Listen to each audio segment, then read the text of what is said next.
All right, here's our next problem. So we have this. It says, what is the displacement of a master cylinder with a 2.5-inch diameter bore? So we know what bore is, and the piston stroke of 6 inches. So we might have some new terms here. Okay, so first we need to know what does it mean by displacement. So displacement means to move a volume. In this particular case for hydraulics, move a volume out of where it's currently located. So if a storm was coming to your city and you had to leave, you would be getting displaced, right? So we're taking something and we're moving it. What is bore? Bore is going to be when you make a hole. If you bore a hole in the ground, when you bore that hole, and I'm looking down at the hole from this direction, the bore is going to be the diameter of the hole. So whenever they're talking about the bore, they're saying the diameter of the hole. And in this case, we have a hole because we have a cylinder. This is a cylindrical outside right here is a cylinder, and therefore we have our bore goes from here to here. So we know that that's 2.5 inches from that distance to this distance. Okay, so another new term we may have is the piston stroke.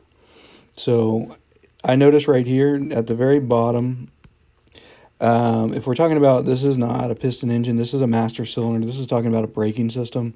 So whenever this would be attached to your foot pedal over here, you'd push this down and you'd create pressure in the system, which would then go out to your brakes near the tires and apply pressure to the pad, the brake pad, but in aviation they're called brake linings.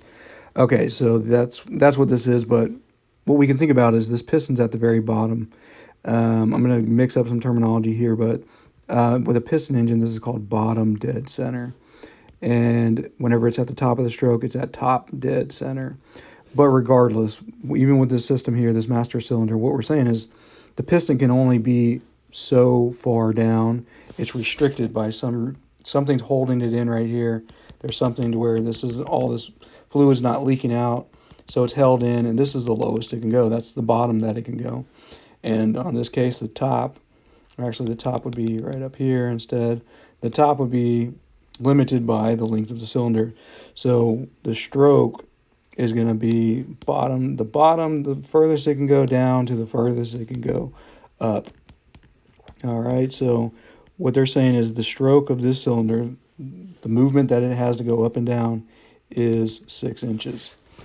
Okay, so there we go. We've got this. So whenever this piston moves up to the highest position it can, there's fluid in this cylinder, right? And this fluid must get pushed out. It's getting displaced out, and it's going to get pushed into the brake line. So that's what they mean by displacement. So we have that. Okay, so basically what we're doing is we're finding the volume of this shape with knowing that we're basically finding the volume of a cylinder. So volume of any three-dimensional shape is going to be equal to the area of the top of the shape times the height. If you remember that, you can solve any three-dimensional shape for volume. So let's look over here. So we have this trapezoidal, this could be a trapezoidal fuel tank. There could be fuel in this tank, and we might need to calculate how many gallons it will hold. Well, if I can calculate the front, the area of the trapezoid, which you have to know the equation for, we should know the equation of a trapezoid is area equals 1/2 of the height times base 1 plus base 2.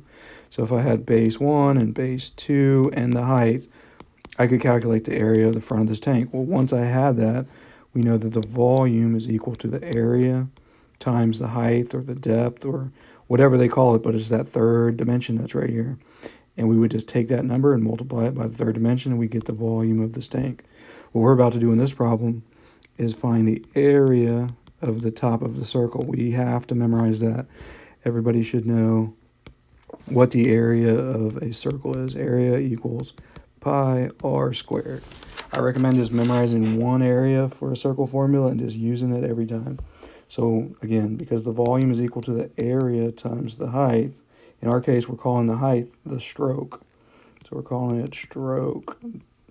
So the piston moves from the bottom to the top, and that's the height of the cylinder. This is how much fluid is inside of this is getting pushed out as it's going from the bottom to the top. Even if you had some odd shape like this, you could find it. If you knew the area of the top, you could find the volume by multiplying the area of the top. Like in this case, let's just make it, we know the area on the top is 3 inches squared, and we know that it's 2 inches high. So in this case, we know the volume of this odd shape would be the area of the top, which is 3, times the height is 2. So this would be 6 inches cubed. Again, that's what we're going to do right here in this problem, is find the area of a cylinder. Or sorry, the volume of a cylinder. All right, perfect. So let's get rid of all this over here.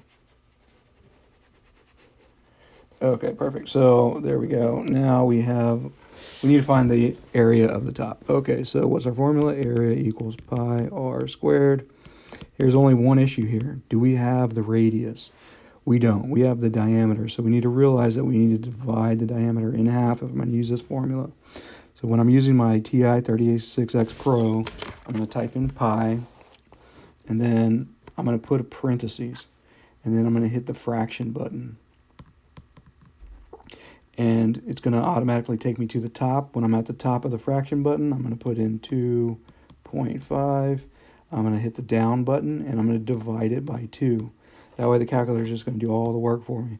You can just take it and divide it by 2 if you don't have this type of calculator, but then I'm going to end parentheses, and then I'm going to hit the squared, which is to the left of the 7 button. Once I do that, I put all that in. It's going to come out to be the area is equal to 4.9087 ... So whenever I'm working these problems, I keep all the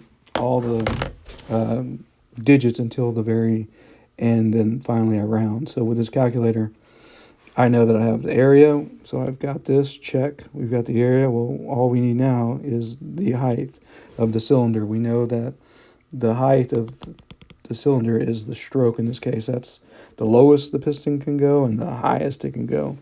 So it's going to be 6 inches. So we just take this number in my calculator. I'm going to keep all the digits, and I'm just going to hit the multiply button.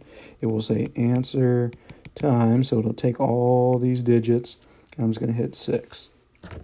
Hit enter, and it comes out to be 29.4524 ... And this is where I will round, because this is going to be my final answer. So I'll just say 29.45. Best practice to 2 digits, and this is going to be inches cubed because it's a volume.